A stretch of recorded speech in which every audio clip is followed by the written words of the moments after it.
పరిశుద్ధ గ్రంథములో నుండి హెబ్రీలకు రాసిన పత్రిక పరిశుద్ధ గ్రంథములో నుండి హెబ్రీలకు రాసిన పత్రిక 9వ అధ్యాయము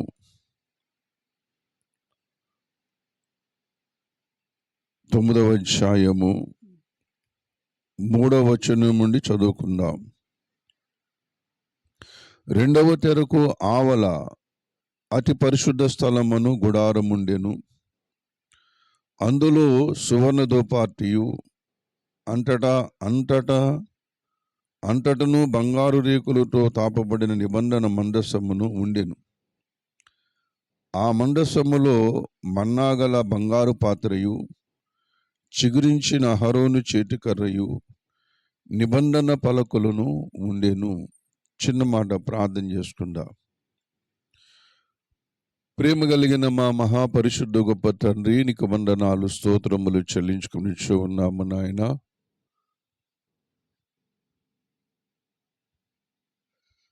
సకల ఆశీర్వచన స్తోత్రములకు మించిన నీ ఘనమైన నామములు మమ్మల్ని ప్రేమించి దేవాన ప్రభువా చీకటిలో నుంచి ఆశ్చర్యకరమైన వెలుగులోనికి నడిపించి నీ పరిశుద్ధుల సహవాసముతో నాయన సహవాసములోనికి దైవ భూమి మీద నాయన మీరు ఏర్పాటు చేసినటువంటి గొప్ప సహవాసములోనికి మమ్మల్ని నడిపించినందులకు నీకు వందనాలు స్తోత్రములు చెల్లించుకొని ఉన్నాము నాయన.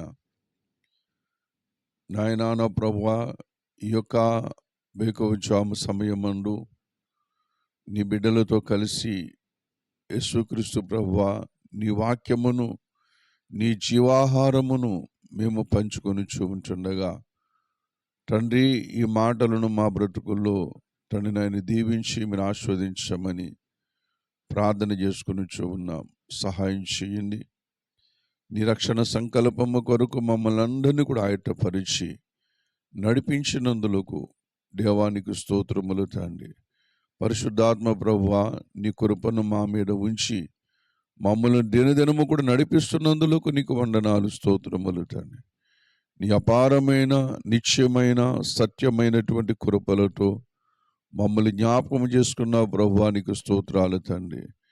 నీ యొక్క జీవజల ఓటల దగ్గరకు మమ్మల్ని నడిపించావు నాయన, నీకు స్తోత్రములు తండ్రి. నీ కృపయందు జ్ఞాపకం చేసుకుని ఈ భూమి మీద మమ్మల్ని కాపాడుతూ పరిశుద్ధాత్మ తండ్రి మీరే మాకు నాయనా నా ప్రభువని నాయన గురువై బోధకుడువై నాయన సర్వసత్యములను నడిపిస్తున్న నీ కృపను బట్టి నీకు వందన స్తోత్రాలు చెల్లించుకుంటూ యేసు పరిశుద్ధ నామమును బట్టి అడిగి వేడుకొనిచున్నాము తండ్రి. ఆమీన్, ఆమీన్, ఆమీన్.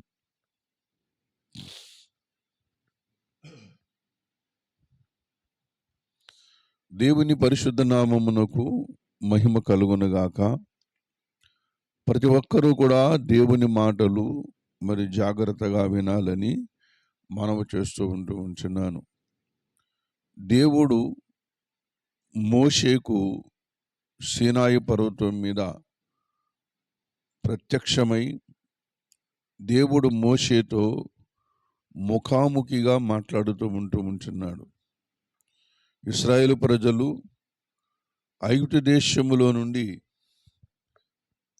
కనానుకు ప్రయాణం చేస్తున్నటువంటి యాత్రలో ఇశ్రాయేలు ప్రజలు చేయవలసినటువంటి పనులు, ఇశ్రాయేలు ప్రజలు చేపట్టవలసినటువంటి విధులు, ఇశ్రాయేలు ప్రజలు మరి చేపట్టవలసినటువంటి ఆజ్ఞలు, పాటించవలసినటువంటి ఆజ్ఞల గురించి మాట్లాడుతూ వారి యొక్క రక్షణ సంకల్పం గురించి వారి యొక్క పిల్లల తరం వరకు కూడా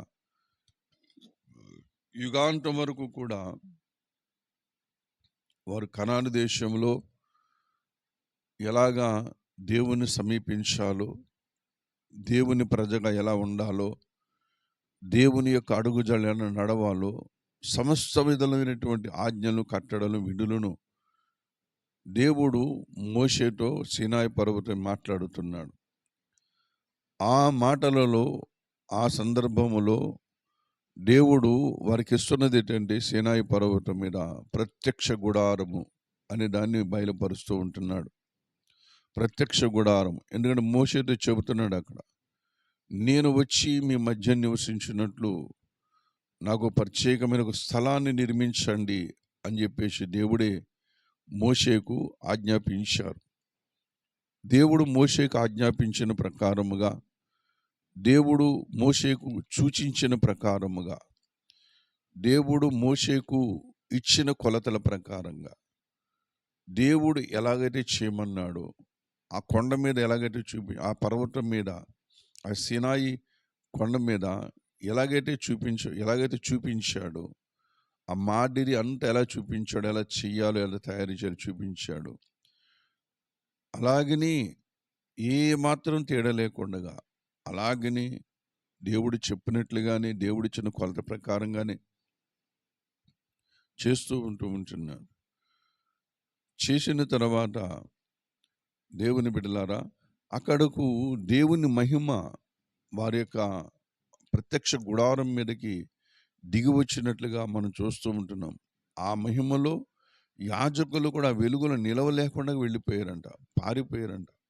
ఎందుకంటే ఆ వెలుగు మరణకరమైనది కాదు, కానీ ఆ వెలుగు అంతా ఆ తేజోమహిమను ఉండలేనంత వెలుగు. ఆ వెలుగు, ఆ మహిమ అక్కడ దిగొచ్చు. ఎందుకంటే దేవుడు మోషేతో చెప్పినట్లుగా ప్రత్యక్ష గుడారం చేశాడు. దేవుడు ఎలా చేశాడు. ఇక్కడ ఒక మాట మనకు అర్థమవుతూ ఉంటున్నది ఏంటంటే, మనము భక్తిని, విశ్వాసమును మనకు అనుకూలంగా, మనకి ఇష్టమైనట్లుగా చేయకూడదు, కానీ దేవునికి ఇష్టమైనదిగా మనం చేయాలి. దేవుని చిత్తమును దేవుడు చెప్పినట్లుగానే మనం చెయ్యాలి. దేవుడు చెప్పాడు, చేయటం అంతే, అంతవరకే. అంతకు మించి భారమేమి పెట్టడు ఆయన. ఆయన చెప్పినట్లుగా మనం చేసినప్పుడు దేవుడు గొప్ప కార్యాలు మన జీవితంలో జరిగిస్తూ ఉంటారు. హల్లెలూయా. దేవుడు చెప్పిన పని దేవుడు చెప్పాడు, చేయటం అంతే. ఏమండి, సిరియా దేశపు సైన్యాధిపతి కుష్ఠరోగి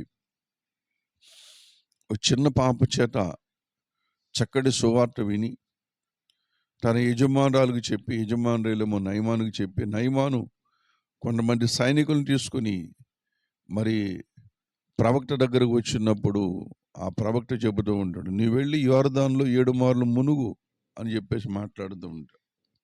కానీ ఆ మాట అతనికి చాలా కోపం వచ్చినది. ప్రవక్త చెప్పాడు, మునగాల కదా, వెళ్ళమని. ఆ స్వస్థత కొరకు వచ్చాడు. స్వస్థత కొరకు వచ్చినప్పుడు ప్రవక్త చెప్పినట్లు చెయ్యాలి. అంతేగాని ప్రవక్త మీద కోపగించుకొని, దేవుని సేవకుడి మీద కోపగించుకొని, నేను చేయను అలాగా, నాకు నచ్చింది ఇలా చేస్తానని, మరి పరప్పరు ఇంకొక నది ఉన్నది, ఆ నదిలో మంచి నదులు అవి, ఆ నదుల్లో మునుగుతా స్వస్థపరచబడతాం కదా, మరి ఈ పనికి మళ్ళీ యోర్దాన్ నది మనకెందుకు, యోర్దాన్ నది మంచిది కాదు, ఆ నది నీరు మంచిది కాదు అని చెప్పేసి నయమాన్ అనుకుంటూ ఉంటున్నాడు. కానీ అందులో ఒక సైనికుడు నయమానుతో మాట్లాడుతున్నాడు, అయ్యా, దీనికంటే గొప్ప కార్యం ఎందుకు చేయమంటే చేస్తారు కదా మీరు. కాబట్టి ఆయన ఏం చెప్పాడు, 7 మార్లు మునగమని చెప్పాడు, చాలా సులువైన పని కదా అని చెప్పేసి నయమానుకి నచ్చ చెప్పాడు. దేవుని ప్రజలారా, నయమాను ఆ మాట విని యోర్దాను నదిలోనికి వెళ్ళి 7 మార్లు మునిగిన తర్వాత, 7వ మారు పైకి లేచిన తర్వాత తన దేహము పసిపిల్ల దేహము, తన వ్రేళ్ళు, తన శరీరం అంతా కూడా మార్పు వచ్చేసింది. ఏమిటంటే అక్కడ విచిత్రము, అతడు ఏ పని చేయలా, అతడు ప్రవక్త చెప్పిన మాట విన్నాడంటే, దైవజనుడు చెప్పిన మాట విన్నాడు. వినుట వలన మనకి గొప్ప రక్షణ, విశ్వాసము, పరిశుద్ధత, దేవుని నీతి ఆపాదించబడుతూ ఉంటుంది. కాబట్టి దేవుడు చెప్పినట్లుగా మనం చేసినప్పుడు దేవుని మహిమ వారి మీదకి దిగి వస్తూ ఉంటుంది. దేవుడు చెప్పినట్లు చేసినప్పుడు దేవుడు తేలికైన పనులే చెప్పాడు బైబిల్ గ్రంథములు. అందరికీ కూడా నువ్వు వెళ్ళి సిలోం కోనేటిలోకి వెళ్ళి మునగమంటూ ఉంటున్నాడు, కడుక్కోమని చెబుతూ ఉంటున్నాడు. దేవుని బిడ్డల, దేవుని మాట ప్రకారంగా కొంతమంది రోగులు వెళుతూ ఉన్నప్పుడు మీరు వెళ్ళి యాజకుని కనపరుచుకోండి అని చెప్పినప్పుడు వాళ్ళు వెళ్తూ ఉండగానే స్వస్థత పొంది దేవుని మాట వినడం. యేసు ప్రభు వారికి పేతురికి శిష్యులకి పన్ను కట్టాలనుకున్నప్పుడు పేతురు ఏమన్నాడు? పేతురు వల పట్టుకుని వెళ్ళు, సముద్రమును వల చేప పడుతుంది, దాంట్లో నోట్లో శకులు ఉంటుంది, తీసుకొచ్చి ఇలా కట్టేయమంటూ ఉంటాడు. ఆ సైనికులు కట్టే అంటూ ఉంటాడు. దేవుడు చెప్పినట్టుగా చేసినప్పుడు ఎవరు కూడా బైబిల్ గ్రంథములో నాకు ఈ కార్యం జరగలేని చెప్పిన వాళ్ళు ఎవరు లేరు. ఈ దేవుడు చెప్పండి ఖచ్చితంగా జరుగుద్దంటే విధేయతలోని రక్షణ, విధేయతలోని రక్షణ, దేవుడు చెప్పినట్లుగా వింటేనే రక్షణ, సమాధానము మనకు దొరుకుతుంది. ఈ అనుభవాలన్నీ కూడా ప్రత్యక్ష గుడారము మనకు తెలియజేస్తూ ఉంటున్నారు. ఈ అనుభవాలన్నీ కూడా ప్రత్యక్ష గుడారం మనకు తెలియజేస్తూ ఉంటున్నది. అందులో మరి 6వది ఏంటంటే మండసము. ప్రభునందు ప్రియమైనటువంటి దేవుని ప్రజలారా, ఈ మాటలు కొంచెం జాగ్రత్తగా వినండి. 6వ అనుభవం ఏంటంటే, 6వ ఉపకరణం ఏమిటంటే మండసము. ఈ మండసము కూడా మన రక్షణ కొరకు ప్రత్యేకించబడిన ఒక పరికరముగా, ఒక ఉపకరణముగా కనబడుతూ ఉంటున్నది. ఇది మన కొరకు ప్రత్యేకించబడినటువంటి మండసముగా. ఎందుకంటే ఈ మండసమును మోషేతో దేవుడు చెబుతూ ఉన్నాడు, సచ్చౌకమైన తుమ్మకర్రతో చేయమని చెబుతూ ఉంటున్నాడు. ఆ తుమ్మకర్రకు బయట లోపల, అంటే లోపల భాగం అంతా బంగారముతో పొదగాలి, బయట భాగం అంతా కూడా బంగారంతో పొదగాలి. ఇంక ఏమీ దాంట్లో కనబడకూడదు, కర్ర అనేది కనబడడానికి వీల్లేదు. అలా పొదగమన్నప్పుడు దేవుడు మోషేకి చెప్పినట్లుగా ఆ యొక్క బల్లను మండసమును సిద్ధపరిచినట్లుగా మనం చూస్తూ ఉంటాం. ఇది దేనికి చూచినంటే తుమ్మకర్రేమో పాపైన మనుషునికి చూచిన, అలాగే దాని మీద లోపలను బయటను పొడిగింపబడినటువంటి ఆ బంగారు రేకు మన ప్రభువైన యేసుక్రీస్తు వారికి సూచనగా ఉంటున్నది. మండసములో మరి శ్రేష్టమైన వస్తువులు ఉన్నట్లుగా పరిశుద్ధ గ్రంథమైనటువంటి బైబిల్ గ్రంథములో మనం చూస్తూ ఉంటున్నాం. మండసములో శ్రేష్టమైన వస్తువులు ఉన్నాయి. ఏమిటంటే అది మొదటి పరిశుద్ధ స్థలము, రెండవదిగా అతి పరిశుద్ధ స్థలం. అనగా మొదటిది మనం పరిశుద్ధులుగా తీర్చబడే స్థలం, రెండవదిగా అతి పరిశుద్ధ స్థలములోనికి మన ప్రభువైన యేసుక్రీస్తు వారి తీసుకుని వెళ్ళాలి. యేసుక్రీస్తు ప్రభు వారు తీసుకుని వెళ్ళాలి. అందుకని చెబుతూ ఉంటున్నాను, సువర్ణ ధూప వేదిక అక్కడ వరకు దేవుడు మనం నడిపిస్తాడు. అక్కడి నుంచి దేవుడు లోపలికి తీసుకుని యేసుక్రీస్తు ప్రభు వారి తీసుకెళ్తారు. దేవుడే మనలను తీసుకెళ్తూ ఉంటాడు. ఆయన తండ్రిని దేవుని కలుసుకోవడం. ఎందుకంటే యేసు ప్రభు వారి దాని కొరకు తను అర్పించుకున్నాడు. పరిమళ తైలముగా దాని కొరకు అర్పించుకొని మనము తండ్రిని దేవుని ఎదుట నిలబడుటకు శక్తి గల వారం అవడానికి దేవుడు మనల్ని సిద్ధపరుస్తూ ఉంటున్నాడు.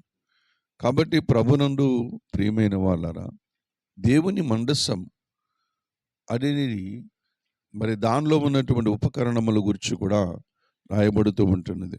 రెండవది ఏంటంటే అతి పరిశుద్ధ స్థలములో ఉన్నది ఏంటి? మండసము అతి పరిశుద్ధ స్థలములో ఉన్నది. ఆ మండసములో ఏముండాలని కోరుతున్నాడంటే, అందులో సువర్ణ ధూపార్తియు అంటూ ఉంటున్నాడు. అందులో ఏముండాలండి? సువర్ణ ధూపార్తి ఉండాలి. అందులో ఏముండాలంటున్నాడు? మరి అంతట బంగారు రేగుతో తాపబడిన నిబంధన మండసము ఉండెను. ఆ మండసములో మన్నాగల బంగారు పాత్రయు, చిగిరించిన అహరోను చేతికర్రయు, నిబంధన పలకలు ఉండెను. 3 ఉన్నాయి. ఒకటి నిబంధన పలకలు ఉన్నాయి. రెండవదిగా అహరోను చిగిరించిన అహరోను చేతికర్ర ఉన్నది. మరి మరొకటి మన్నా గల బంగారు పాత్ర ఉంటుంది. మన్నా గల బంగారు పాత్ర, చిగురించిన అహరోను చేతికర్ర, నిబంధన పలకలు. ఈ 3 కూడా ఎక్కడ ఉన్నాయంటే మందసములో ఉన్నాయి. హల్లెలూయా! ఈ 3 కూడా మందసములో ఉన్నాయి, లోపల ఉన్నాయి. ఆ మందసములో ఉన్నటువంటి ఈ మూడిటిని గురించి కొద్ది సమయం మనము దేవుని మాటలు ధ్యానము చేసుకుందాం. ఈ 3 కూడా ఉన్నాయి. దేవుని యొక్క రాతి పలకలు, మన్నా నిబంధన మందసములో ఆ బంగారు పాత్ర ఉన్నది. మన్నా గల బంగారు పాత్ర ఉంటుంది. అంటే ఆహారం ఉన్నదన్నమాట. ఆ బంగారు పాత్రలో ఏముందంటే మనకు దేవుడు సిద్ధపరిచినటువంటి ఆహారము ఉన్నది. దేవుడు సిద్ధపరిచిన ఆహారం. ఇది మనుషులు సిద్ధపరిచింది కాదు, లేదా ఇశ్రాయేలు ప్రజలు సిద్ధపరిచి, లేదా మోషే సిద్ధపరిచి తీసుకొచ్చిన ఆహారం కాదు. దేవుడు సిద్ధపరిచిన ఆహారం ఉన్నది. ఎందుకంటే మనము బ్రతకాలంటే, మనము యుగయుగాలు జీవించాలంటే, నిత్యత్వములో పరలోకములో మన తండ్రి దేవుని ఎదుట, ప్రభు అయిన యేసుక్రీస్తు ప్రభువారి ఎదుట మనం జీవించాలండి. అక్కడ చేరుకోవాలండి. ఈ అనుభవం మనకు అవసరం. మన్నా గల పాత్ర, అందులో మన్నా, యేసు ప్రభువారు అన్నారు, నీ జీవాహారమును నేనే అని చెబుతూ ఉంటుంది. దేవుణ్ణి భుజించగలిగినటువంటి అర్హత, దేవునిని మరి ఆస్వాదించగలిగిన, పానము చేయగలిగిన అర్హత మనం సంపాదించుకోవాలి. ఎవరు పడితే వాళ్ళు పరలోక రాజ్యము రారు. దేవుడు చెప్పినట్టుగా చేస్తేనే వస్తారు. ఆ మన్నా పాత్ర ఏం చెప్తుందంటే, దానిలో ఉన్న మన్నా మరి మరి రేకులు, బంగారు రేకులతో పొడగబడిన మరి తాపబడినటువంటి ఆ తుమ్మకర్ర, పాపికి సాదృశ్యమైనటువంటి పాపికి ఈ మన్నా ఎంతో అవసరమై ఉంటుంది. అందుకని మనుషుడు రొట్టె వలన మాత్రము కాదు కానీ దేవుని నోటి వచ్చే ప్రతి మాట వలన జీవించును అని చెబుతూ ఉంటున్నాడు. కాబట్టి ఆ పాత్రలో ఉన్న మన్నా ఏంటంటే దేవుని వాక్యమే, దేవుని శరీరమే, దేవుని రక్తమే దాంట్లోనూ ఉన్నది. అది ఎన్నటికీ నాశనము కలుగు చేయనిది, నాశనం అవ్వనది. అది ఎన్ని యుగాలైనా సరే అలాగ ఉంటుంది. అది ఎన్ని యుగాలైనా సరే అలాగ ఉండవలసింది. ఎందుకంటే అది బంగారు పాత్రలో మన్నా, దేవుడు సిద్ధపరిచిన ఆహారం. అందుకని ఇశ్రాయేలు ప్రజలతో దేవుడు ఉంటూ ఉంటాడు, ఏమంటాడంటే, ఇదిగో మీరు అరణ్యములో మరి ఆకాశధాన్యం వచ్చింది, దేవదూతల ఆహారం తిన్నారు. ఆకాశధాన్యం, దేవదూతల ఆహారం తిన్నప్పుడు కూడా మీరు చనిపోయారు. అయితే పరలోకమందున్న దేవుడు ఏం చేశాడంటే, పరలోకమందున్న దేవుడు మీ కొరకు తన జీవాహారాన్ని పంపించాడు. ఆహారం ఎవరు? నేనే అని చెబుతున్నాడు యేసయ్య. హల్లెలూయా! నేనే ఆహారం. నన్ను భుజించువాడు ఎప్పటికీ చనిపోడు, ఎన్నటికీ చనిపోడు. నన్ను తిన్నవాడు యుగయుగాలు జీవిస్తాడంటే, ఆ మాట అందరికీ కూడా కొంతమంది కోపం వచ్చింది, కొంతమందికి ద్వేషం వచ్చింది, కొంతమంది అసహించుకున్నారు, కొంతమంది విడిచిపెట్టి వెళ్ళిపోయారు. అప్పుడు యేసుప్రభు వారు శిష్యులతో మాట్లాడుతున్నారు, మీరు కూడా వెళ్ళిపోవాలనుకుంటున్నారా అని మాట్లాడుతున్నారు. అప్పుడు పేతురు అంటున్నాడు, ఎక్కడికి వెళ్ళగలం ప్రభువా, నీవే నిత్య జీవపు మాటలు గలవాడు. నిజంగా పరిశుద్ధ గ్రంథములో రాయబడినటువంటి మాటలు ఎంత సర్వోన్నతమైనవి, ఎంత సర్వోన్నతమైన, ప్రతి మాట కూడా ఎంత విలువైనటువంటి మాటలు. నిజంగా దేవుడు ఆత్మ ద్వారా పలికినటువంటి మాటలు ఇవి. ఈ మాటలు, ఒక్కొక్క మాటను మనం అర్థం చేసుకోవాలంటే దైవజనులు ఓఫిరుగా రాసినటువంటి ప్రమాణ వాక్యమును ధ్యానం చేస్తూ ఉన్నప్పుడు, ఆ ప్రమాణ వాక్యం దగ్గర కూర్చున్నప్పుడు, చదువుతూ ఉన్నప్పుడు, దేవుని బిడ్డలారా, ఎంత మధురంగా ఉంటుందో. అటువంటి మాటల కూర్పు దేవునికి సాధ్యము, కానీ మరెవరికి కూడా సాధ్యం కాదు. బైబిల్ని దేవుడు మనకి ఇచ్చాడంటే, ఈ బైబిల్ కూర్పు పరిశుద్ధాత్మ దేవుడే, మనుషుడు కాదు. మనుషుడైతే ఇంత అందంగా కూర్చలేడు, ఇంత మనోహరంగా కూర్చలేడు. అక్షర కూర్పు కానీ, అక్షర వర్ణ కూర్పు కానీ, వర్ణన కూర్పు కానీ, సందర్భాలు కానీ పరిశుద్ధాత్మ దేవుడు కూర్చాడు గనుకని ఇది పరిశుద్ధ గ్రంథం అని పిలువబడుతున్నది. ఇది అమూల్యమైన గ్రంథం అని పిలువబడుతుంది. ప్రపంచములోని అగ్రస్థానములో మరి అన్నిటికంటే పైన నిలిచినటువంటి గ్రంథముగా కనబడుతూ ఉంటుంది. ఇది దేవుడు వ్రాసిచ్చినటువంటి గ్రంథం. కాబట్టి ఈ గ్రంథమును తిన్నటువంటి వాడు, ఈ గ్రంథమును పఠించినటువంటి వాడు, వాడెప్పుడు కూడా చనిపోడండి. వాడు ఈ ప్రపంచానికి మేధావిగా మిగిలిపోతూ ఉంటాడు. దేవుని చేతిలో ఒక మరి మకుటముగా, దేవుని ఒక కిరీటముగా మిగిలిపోతూ ఉంటాడు. అంత అద్భుతమైన గ్రంథం. ఈ గ్రంథమును ఎవరైనా చదివినప్పుడు, ధ్యానం చేసినప్పుడు వారి లోకములో ప్రత్యేకించబడినటువంటి వారుగా తయారైపోతూ ఉంటారు. వారు ప్రత్యేకించబడిన వారు. ఎంతమంది అలా తయారవ్వలేదు? పౌలు తయారవ్వలేదా? మోషే తయారవ్వలేదా? మరి ఇర్మియా తయారవ్వలేదా? ఏమండి? మరి యేసు ప్రభువారి శిష్యుడైనటువంటి యోహాను తయారవ్వలేదా? ఆ గ్రంథము దొరికినప్పుడు వాళ్ళు తినేశారంట. దేవుడు ఇచ్చాడు వాళ్ళకి. ఇర్మియా తినేయమన్నప్పుడు తినేశాడు. యేసుకేలు తినమన్నప్పుడు తినేశాడు. యోహాను కూడా తినమన్నప్పుడు తినేశాడు. ప్రభునందు ప్రియమైన వాళ్ళరా, కాబట్టి ఈ గ్రంథము కూర్పు చాలా అద్భుతమైనది. ఈ గ్రంథములో రాయబడిన ప్రతి మాట కూడా చాలా అద్భుతమైనది. విద్య లేని పామరులకు అర్థం కాదు.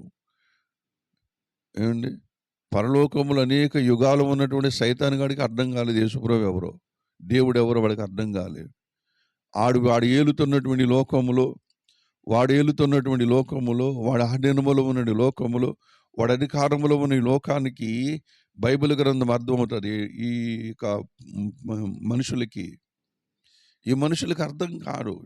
అందుకని ఏ పుస్తకం అర్థమవుతుంది, కానీ మనుషులకి బైబిల్ అర్థం కాదు. బైబిల్ అర్థం కావాలంటే అది నీ జ్ఞానముతో, నీ తెలివితో, నీ యొక్క చదువుతో దాన్ని నువ్వు అర్థం చేసుకోలేవు. దాన్ని అర్థం అవ్వాలంటే నీకు దేవుని యొక్క అభిషేకం కాస్తో కోస్తో కనీసం ఒక చుక్కని నీ నెత్తి మీద ఉండాలి. అది ఉన్నప్పుడే నీకు దేవుని యొక్క వాక్యము అర్థమవుతుంది. అందుకని అన్నాడు కదా, దేవుని మందసములో ఉండవలసిందే, మన హృదయములో ఉండవలసింది ఏంటంటే మన్నాగల బంగారు పాత్ర. పరిశుద్ధమైనటువంటి జీవితంలో దేవుని యొక్క వాక్యం ఉన్నప్పుడు ఆ వాక్యము నీ నోటిలోంచి బయటికి వెళ్ళి సృజనాత్మకమైనటువంటి శక్తిగా మారుతూ ఉంటుంది. హల్లెలూయా! సృజనాత్మకమైన శక్తి మారుతుంది. ఆ బంగారు పాత్ర ఉన్న ప్రక్కనే అహరోను కర్ర ఉన్నది. ఎండిపోయిన అహరోను చేతి కర్ర, పచ్చికర్ర కాదు, ఎండిపోయినటువంటి అహరోను యొక్క చేతి కర్ర అక్కడ ఉన్నది. అది చిగురించండి, తెల్లారేసరికి చిగురించండి. దేవుని బిడ్డలారా, అక్కడ కర్ర మనకు చూపే కర్ర దేవుని యొక్క శక్తి. హల్లెలూయా! ఆ కర్ర ఏంటంటే దేవుని యొక్క శక్తి. ఎండిపోయిన కర్ర తెల్లారేసరికి బాదం పువ్వులు పూసిందంటే అది దేవుని శక్తి, లేకపోతే మరి కర్రలో వచ్చినటువంటి ప్రాణమా అంటే కాదు. దేవుని శక్తి అది. దేవుని శక్తి చేత నింపబడింది ఎవరంటే పరిశుద్ధాత్మతో నింపబడినటువంటి వారు. హల్లెలూయా! పరిశుద్ధాత్మతో నింపబడినటువంటి వారు ఫలిస్తారు. పరిశుద్ధాత్మతో నింపబడినటువంటి వారు దేవుని కొరకు ఆత్మలు సంపాదిస్తూ ఉంటారు. దేవుని చిత్తము నెరవేర్చి కోరేషులాగా, దేవుని చిత్తమంతా నెరవేర్చి కోరేషులాగా వారు ఫలిస్తూ ఉంటారని మనవి చేస్తూ ఉంటున్నాం. నిజంగా దేవుని శక్తి చూడండి. దేవుని శక్తి, ఈ లోకపు శక్తులన్నీ కూడా దేవుని శక్తి ముందు ఏమాత్రం కూడా పనిచేయవు. ఫరో యొక్క మంత్రగాళ్ళ శక్తులన్నీ కూడా మోషే యొక్క చేతికర్ర ఆ శక్తి మీద ఎందుకు పనిచేయకుండా పోయాయి? కనుక దేవుని శక్తిగా మనం మారాలి. దేవుని యొక్క జనాంగంగా మనం మారాలి. దేవుని ప్రజగా మనం మారాలి. దేవుని చేతిలో ఒక రాజుకి ఒక మకుటముగా, కిరీటముగా మనం మారాలి. కాబట్టి ఆ మందసములో ఉన్నది ఏంటంటే మరి ఈ యొక్క అహరోను చేతికర్ర కనబడుతూ ఉంటుంది. చిగురించిన అహరోను చేతికర్ర కనబడుతూ ఉంటుంది. మూడవదిగా రాతి పలకలు కనబడుతూ ఉంటుంది. దేవుని యొక్క వాక్యము రాయబడిన రాతి పలకలు కనబడుతూ ఉంటుంది. దేవుని బిడ్డలారా, ఆ వాక్యం ఎక్కడ ఉండాలంట? మందసములో ఉండాలి. రాతి పలకలు మందసములో ఉండాలి. దేవుని శక్తి ఎక్కడ ఉండాలి? మందసములో ఉండాలి. అహరోను చిగురించిన అహరోను చేతికర్ర మందసములో ఉండాలి. మరి ఏమన్నా మన్నా గల బంగారు పాత్ర ఎక్కడ ఉండాలి? మందసములోనే ఉండాలి. మోషేకు దేవుడు ఏ ఆజ్ఞాపించాడో బయట లోపల కూడా బంగారు రేగుతో పొరగబడిన మందసములో అంటే ఒక పెట్టిలా కనబడుతుంది. ఆ లోపల ఏమిటి? ఇవి ఉండాలి అని చెబుతూ ఉంటుంది. రాతి పలకలు చూపిస్తూ ఉన్నాడు. ఎక్కడుండాలి వాక్యము? ప్రభునందు ఇక్కడే చెబుతూ ఉన్నాడు. 8వ అధ్యాయంలో చెబుతూ ఉంటున్నాడు. ఏంటంటే 10వ వచనం చదువుకున్నాం. హెబ్రీ రాసిన పత్రిక 8వ అధ్యాయం 10వ వచనం చదువుకున్నాం. ఆఖరి దినములలో చెబుతున్నట్టు మాట ఏంటంటే, ప్రభు చెప్పుచూ ఉన్నాడు, ఆ దినములైన తర్వాత ఇశ్రాయేలు వారితో నేను చేయబో నిబంధన ఏదనగా, వారి మనసులో నా ధర్మ విధులను ఉంచెదను, వారి హృదయముల మీద వాటిని వ్రాయుడును, నేను వారికి దేవుడని యుండును, వారు నాకు ప్రజలయుండురు. వారిలో ఎవడును ప్రభువును తెలుసుకొనుడని తన పట్టణస్థునికైనను తన సహోదరునికైను ఉపదేశము చేయుడు. అందరూ ప్రభుతో ఉన్నటువంటి వారే. అందరూ ప్రభుతోనే ఉన్నటువంటి వారు. పరలోకంలో అందరూ ప్రభుతోనే ఉన్నవారే. అందరూ ఉంటాం అక్కడ. అక్కడికి వెళ్ళిన తర్వాత మన పక్కన చూసి నువ్వు ప్రభుని తెలుసుకోమని చెప్పాల్సిన బాధ్యత ఉండదు అక్కడ. అందరికీ తెలిసిపోద్ది అక్కడ. అందరూ ఎరుగుదురు యేసు ప్రభువుని గురించి ఆయన ముఖదర్శనం చేసుకుంటూ ఉంటారు. ఎప్పుడు ఈ పలకలు మన హృదయమని దాని మీద దేవుడు చేయబోతున్న నూతన నిబంధన ఏంటంటే, తన ధర్మ విధులను వారి మనస్సులో నా ధర్మ విధులను ఉంచెదను, వారి హృదయముల మీద వాటిని వ్రాయుదును అని చెప్పేసి మాట్లాడు. హృదయములోని వాక్యమే దేవుడు, దేవుడే వాక్యం. అప్పుడు అక్కడికి వెళ్ళిన తర్వాత ప్రభునందు ప్రియమైనట్టు మనము దేవుని వాక్కుగా పిలువబడతాం. మనం ఎవరు? దేవుని యొక్క వాక్కు, యెహోవా సెలవిచ్చిన వాక్కు అంటాం కదా, చదువుకుంటున్నాం. అప్పుడు మనము కూడా దేవుని యొక్క వాక్కుగా మారిపోతూ ఉంటాం. అందుకని వాక్యమును ప్రేమించినవాడు, వాక్యము యుగయుగములు సదాకాలము నిలిచిన ఉంది కదా పేతురు రాసిన పత్రికలో. వాక్యము సదాకాలము నిలుస్తూ ఉంటుంది. ఆ వాక్యాన్ని ప్రేమించిన వాడు కూడా సదాకాలము నిలుస్తూ ఉంటాడు. ఈ భూమి మీద కొద్ది కాలం ఉంటాడు, తర్వాత యుగయుగాలు ప్రభుతో ఉంటూ ఉంటాడు. కాబట్టి వాక్యాన్ని మనం ప్రేమించాలి. ఆ రాతి పలకలతో వాక్యాన్ని మనం ఏం చేయాలి? మనం ప్రేమించాలి. వెండి బంగారముల కంటే ఎక్కువ దీన్ని ఏం చేయాలి? ప్రేమించాలి. వెండి బంగారముల కంటే భద్రంగా దీన్ని కాపాడుకోవాలి. దాని కొరకు మన మనసు, మన ఆత్మ, మన ప్రాణము పరితపిస్తూ ఉండాలి. మందిర ఆవరణములో దేవుని వాక్యము కొరకు మనం కనిపెట్టుకుంటూ ఉండాలి. ఈ మందసము దాటిన తర్వాత కరుణాపీఠం అంటే దేవునితో డైరెక్ట్గా మనం ఆయన ముఖదర్శనం చేసుకుంటాం, దేవునితో మాట్లాడుకుంటాం, దేవుడు మనతో మాట్లాడుతూ ఉంటాడు. ఎడతగిన సహవాసం, కరుణాపీఠం, దేవుని మహిమ, దేవుని యొక్క ఆ యొక్క పరలోకముల మహిమను మనం చూసుకుంటూ, ఆయన ముఖదర్శనం చేసుకుంటూ, ప్రభునందు ప్రేమ ఆయన సేవిస్తూ ఆనందకరమైనటువంటి జీవితాన్ని గురించి కరుణాపీఠం చెబుతూ ఉంటున్నారు. దేవుడు మనతో కాపురం ఉంటాడు, మనం ఆయనతో కాపురం ఉంటాం. ఆయన మన మధ్యన ఉంటాడు, ఆయనే వెలుగై ఉంటాడు. సమస్తము కూడా ఆయనలోనే దొరుకుతాం, ఆయనలోనే విహరిస్తూ ఉంటాం. ఆకాశ మహాకాశముల్లో మరి ఆయన కట్టుకున్న మేడగదుల్లో అన్ని చూస్తూనే ఉంటాం. యుగ యుగాలు చూస్తూనే ఉంటాం. కరుణాపీఠము మనకి ఆ గొప్ప సౌభాగ్యాన్ని మన కొరకు సిద్ధపరుస్తూ ఉంటుంది. దేవుని బిడ్డలారా, ఇటు అనుభవాలతో మరి ఈ యొక్క ప్రత్యక్ష గుడారపు అనుభవాలు, మరి 7 అనుభవాలు మనము ధ్యానం చేసుకున్నాం. మరి మొట్టమొదటి అనుభవం ఏంటి? బలిపీఠం. రెండవ అనుభవం ఏంటి? గుర్తుపెట్టుకుంటున్నారా? మర్చిపోతున్నారా? మొట్టమొదటి అనుభవం ఏంటి? బలిపీఠం. రెండవ అనుభవం ఇత్తడి గంగాళం. మూడవది దేవుని సముఖపు రొట్టెల బల్ల. నాలుగవది దీపస్తంభం. ఐదవది సువర్ణదోపి వేదిక. ఆరవది మండసం. ఏడవది కరుణాపీఠం. తర్వాత ఏమీ లేదు. రక్షణ సంకల్పం పూర్తయిపోయింది. దేవుడు భూమి మీద ఏ సంకల్పం కొరకైతే వచ్చాడో ఆ సంకల్పం అంతా పూర్తయిపోయింది. దేవుని సంకల్పం చిత్తమును సంపూర్ణ నెరవేర్చింది ఎవరు? మన ప్రభు అయిన యేసుక్రీస్తు వారు. ప్రభువా నీ చిత్తము నెరవేర్చాడు, ఈ లోకము వచ్చిందన్నాడు, నీ చిత్తము సిలువలు అన్నాడుగా, నీ చిత్తము సంపూర్ణంగా నెరవేర్చి సిలువలో సమాప్తమైనది అంటూ ఉంటున్నాడు. సమాప్తం చేశాడు అంటే రక్షణ సంకల్పాన్ని సిద్ధపరిచి ఇచ్చేసి వెళ్ళిపోయాడు. ప్రభునందు ప్రియమైన వాళ్ళ మనము కూడా దేవుని సంకల్పం పూర్తిగా నెరవేర్చి యేసు పోలిన మాదిరి దేవుడు తండ్రికి ఎలాగైతే విధేయత చూపించాడో, తండ్రి మాట ఎలాగైతే విన్నాడో, తండ్రి చెప్పినట్టుగా మాట్లాడాడో, తండ్రి చెప్పినట్లుగా నడిచాడో, నిందలు పడ్డాడు, బాధలు పడ్డాడు, శ్రమలు పడ్డాడు, కష్టాలు పడ్డాడు, వ్యతిరేకత అనుభవించాడు, అన్నీ కూడా నిందలు వ్యతిరేకత అన్నీ అనుభవించి ఆఖరికి శిలువ మరణము కూడా అనుభవించాడు. దేని కొరకు? తండ్రి చిత్తము నెరవేర్చాలి, పాపిని మనుషుణ్ణి రక్షించాలి. దేవుని బిడ్డలారా నెరవేర్చి మన జీవితాలు, అందరి జీవితాలు కూడా ధన్యము చేసిన వాడు ఎవరు? మన ప్రభు అయిన యేసుక్రీస్తు. కానీ ప్రత్యక్ష గుడారం ఏంటంటే మానవుని విమోచన ప్రణాళికలో ఒక భాగం.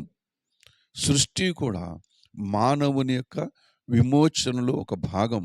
సృష్టి పంచుకుంటూ ఉంటున్నది. అలాగే ఇశ్రాయేలు యొక్క యాత్ర కూడా మానవుని యొక్క విమోచనలో ఒక భాగంగా కనబడుతూ ఉంటున్నది. ఆ భాగాల్లో మళ్ళీ ఇన్ని అనుభవాలు కనబడుతూ ఉంటుంది. నీ జీవిత కాలములో నువ్వు 60 సంవత్సరాలు బతుకుతావు, 70 సంవత్సరాలు బతుకుతావు, 80 సంవత్సరాలు బతుకుతావు, లేదా నిండు 100 ఏళ్ళు బతుకుతావు. ఈ యొక్క జీవిత కాలంలో ఈ అనుభవాలు ఖచ్చితంగా నీ జీవితంలో జరగాలి, జరుగుతాయి కూడా. కాబట్టి యేసుక్రీస్తు మనకు మాదిరైనప్పుడు, యేసు ప్రభు జీవితంలో జరిగినప్పుడు మన జీవితంలో ఎందుకు ఖచ్చితంగా జరుగుతాయి, ఖచ్చితంగా జరుగుతాయి. కనుక ప్రభునందు ప్రియమైన వాళ్ళ ఈ జీవించిన జీవితకాలం ముగిసిన తర్వాత మనం ఎక్కడ ఉంటాం? ఆనందకరమైన, మహిమకరమైన, సంతోషకరమైన ఆ లోకములోనికి మనమందరము వెళదాం. వెళ్ళక మునుపు ఈ భూమి మీద దేవుని మండసముగా, కరుణాపీఠము దగ్గర ఉన్నట్టు ఎదుట మండసముగా మనము దేవుని వాక్యము చేత, దేవుని రక్షణ చేత కప్పబడాలి. కప్పబడిన ప్రతి వానిలో కూడా మన్నాగల బంగారు పాత్రగా నీ నోట నుంచి మాటలు ఉండాలి. ప్రభునందు దాంట్లో దేవుని ఆహారం, దేవుని యొక్క జీవం ఉండాలి. తర్వాత అందులో మరి దేవుని శక్తి అని పిలువబడుతున్న, సువార్త శక్తి అని పిలువబడుతున్నటువంటి అహరోను చిగురించిన కర్ర ఉండాలి. ఆత్మ ఫలములతో చిగురించినటువంటి జీవితం, విశ్వాసం ఉండాలి. మూడవదిగా అందులో దేవుడు రాసిచ్చినటువంటి రాతి పలకలు, 10 ఆజ్ఞలు ఆ మండసములో ఉండాలని దేవుడు సెలవిస్తూ ఉంటాడు. కాబట్టి ఇటు అనుభవాలు కలిగి విశ్వాస యాత్రలో ప్రభు త్వరగా వస్తున్నాడు. మనం ముందుకు సాగిపోదాం, ప్రభుని ఎదుర్కోవడానికి ముందుకు సాగిపోదాం. దేవుడి మాటలు మన వినికిడిలో దీవించునుగాక.